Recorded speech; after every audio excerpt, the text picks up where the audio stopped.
ওয়াজ মাহফিলগুলো এখন বাংলাদেশে এমন হয়ে গেছে সংস্কৃতির মতো।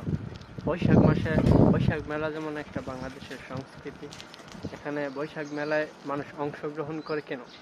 সওয়াবের আশায় কিন্তু অংশগ্রহণ করে না, এবং যারা এটার আয়োজন করে তারাও কিন্তু সওয়াবের জন্য আয়োজন করে না। এখন বাংলাদেশের ওয়াজ মাহফিলগুলো ঠিক এমনই হয়ে গেছে। কেননা বাংলাদেশের মানুষগুলো বক্তা দাওয়াত করে আনে 50,000, 80,000, 30,000 কন্ট্রাক্ট করার মাধ্যমে। আর যে এলাকায় মাহফিল হচ্ছে সে এলাকার কিছু মিটার দূরে আবার কোনো এক গানের আসর একই দিনে একই রাতে হচ্ছে। এই হচ্ছে আমাদের গান।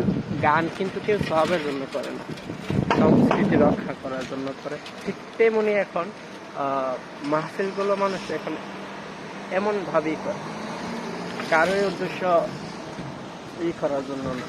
মানুষ বুঝেও না, করে না, কোনো কিছুই করে না। আমি জানি না আমার কথাগুলো আপনারা কেমন করে নিবেন, কিন্তু যা সত্য তাই আমি বলতেছি।